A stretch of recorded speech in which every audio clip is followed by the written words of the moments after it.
Good morning, everyone. On this solemn day, I recall that the first order of business for members of Congress is the solemn act to take an oath to protect and defend the Constitution of the United States.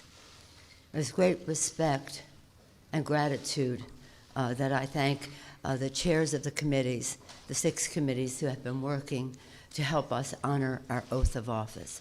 I also want to thank the staff of those committees and the committee members for all of their work over this period of time to help us protect and defend. I want to thank the chairman of the Judiciary Committee, Mr. Nadler, chair of the Intelligence Committee, Mr. Schiff, chair of the Ways and Means Committee, chairman, all of these chairmen, Chairman Richie Neal of Massachusetts, the chair of the Foreign Affairs Committee, Eliot Engel of New York, the chair of the Financial Services Committee, Maxine Waters of California, the chair of the Committee on Government Reform and Oversight, Congresswoman Carolyn Maloney. I also want to acknowledge the important work that was done by our dear and departed, may rest in peace, Elijah Cummings as chair of the Oversight Committee. Now pleased to yield to the distinguished chair of the Judiciary Committee, Mr. Nadler.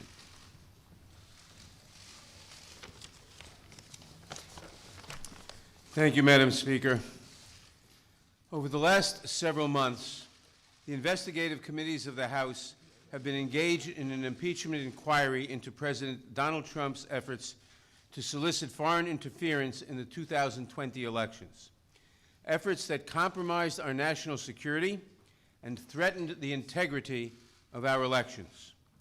Throughout this inquiry, he has attempted to conceal the evidence from Congress and from the American people. Our president holds the ultimate public trust.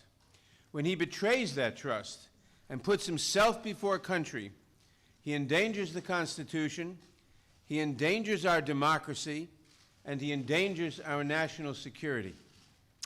The framers of the Constitution prescribed a clear remedy for presidents who so violate their oath of office. That is the power of impeachment.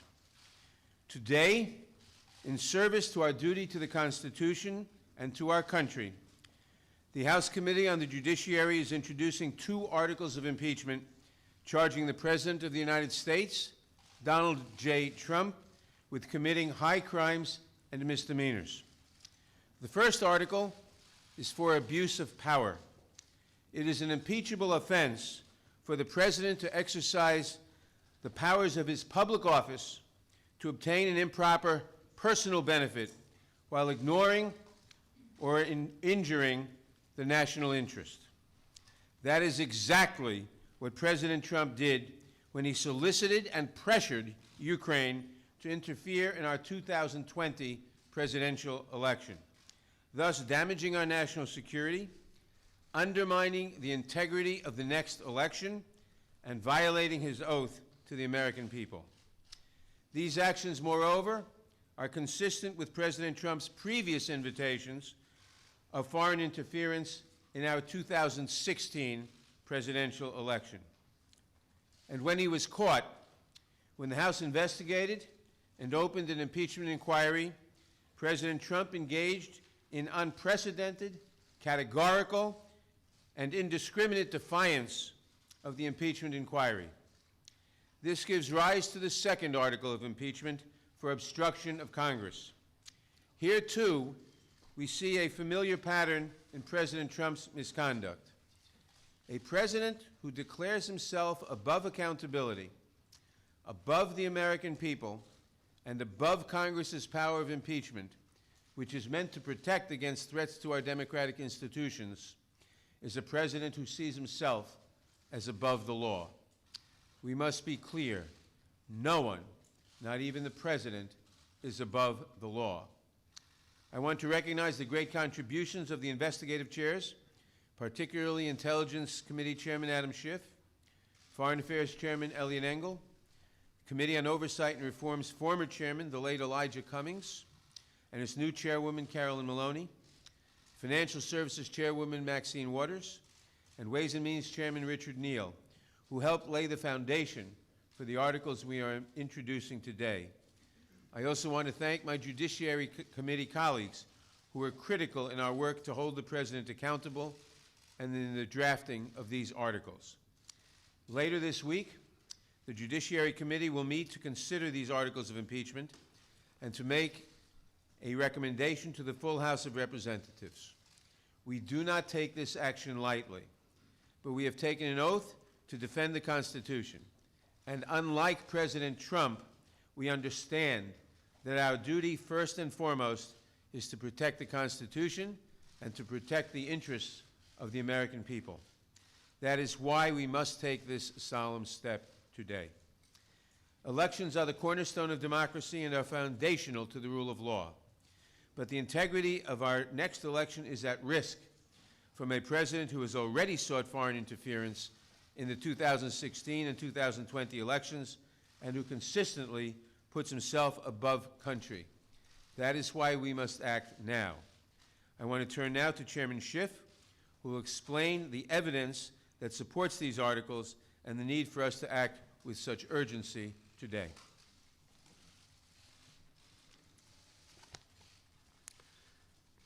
Thank you, Mr. Chairman. Thank you, Madam Speaker, and to my colleagues, good morning. The framers of the Constitution recognized that someday a president might come to office who would abuse that office, betray the public trust, and undermine national security to secure foreign help in his reelection, and who would seek to abrogate the power of Congress to hold him accountable. They recognized this danger, and they prescribed a remedy, and that remedy is impeachment. It is an extraordinary remedy and one that I've been reluctant to recommend until the actions of President Trump gave Congress no alternative. We stand here today because the president's continuing abuse of his power has left us no choice. To do nothing would make ourselves complicit in the president's abuse of his high office, the public trust, and our national security. The president's misconduct is as simple and as terrible as this. President Trump solicited a foreign nation, Ukraine, to publicly announce investigations into his opponent and a baseless conspiracy theory promoted by Russia to help his reelection campaign. President Trump abused the power of his office by conditioning two official acts to get Ukraine to help his reelection: the release of hundreds of millions of dollars in military aid that nation desperately needed, and a White House meeting with an ally trying to fend off Russian aggression. In so doing, he undermined our national security and jeopardized the integrity of our next election, and he does so still. The evidence of the president's misconduct is overwhelming and uncontested. And how could it not be when the president's own words on July 25th, "I would like you to do us a favor, though," lays so bare his intentions, his willingness to sacrifice the national security for his own personal interests. And when the president got caught, he committed his second impeachable act, obstruction of Congress of the very ability to make sure that no one is above the law, not even the President of the United States. The evidence is every bit as strong that President Trump has obstructed Congress fully, without precedent, and without basis in law. If allowed to stand, it would decimate Congress's ability to conduct oversight of this president or any other in the future, leaving this president and those who follow to be free to be as corrupt, malfeasant, or incompetent as they would like, with no prospect of discovery or accountability. Now, some would argue, why don't you just wait? Why don't you just wait until you get these witnesses the White House refuses to produce? Why don't you just wait until you get the documents the White House refuses to turn over? And people should understand what that argument really means. It has taken us 8 months to get a lower court ruling that Don McGahn has no absolute right to defy Congress. 8 months for one court decision. If it takes us another 8 months to get a second court or maybe a Supreme Court decision, people need to understand that is not the end of the process. It comes back to us and we ask questions because he no longer has absolute immunity, and then he claims something else, that his answers are privileged and we have to go back to court for another 8 or 16 months. The argument, why don't you just wait, amounts to this. Why don't you just let him cheat in one more election? Why not let him cheat just one more time? Why not let him have foreign help just one more time? That is what that argument amounts to. The president's misconduct goes to the heart of whether we can conduct a free and fair election in 2020. It is bad enough for a candidate to invite foreign interference in our political process, but it is far more corrosive for a president to do so and to abuse his power to make it so. Despite everything we have uncovered, the president's misconduct continues to this day, unapologetically and right now. As we saw when he stood on the White House lawn and he was asked, what did you want in that July 25th call? And he said the answer was a simple one. And not just a simple one on July 25th, but a simple one today, and that is he still wants Ukraine to interfere in our election to help his campaign. Even this week, the president's lawyer was back in Ukraine seeking to revive the same debunked conspiracy theory promoted at the president's behest.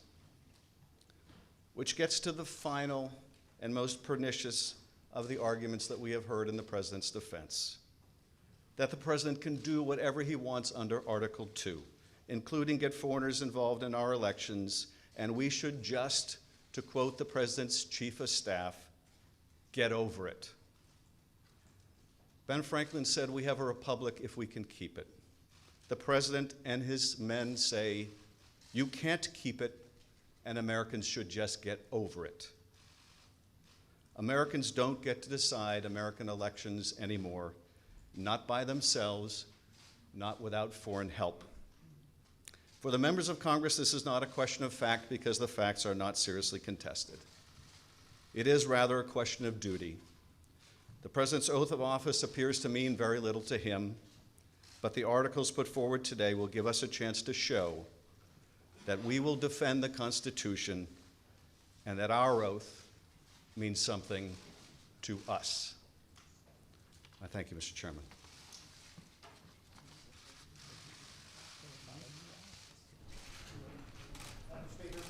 Speaker, why not include the Mueller report? That's obstruction of justice. Why not include that? Please, thank you. Are you confident you made a case for the American people?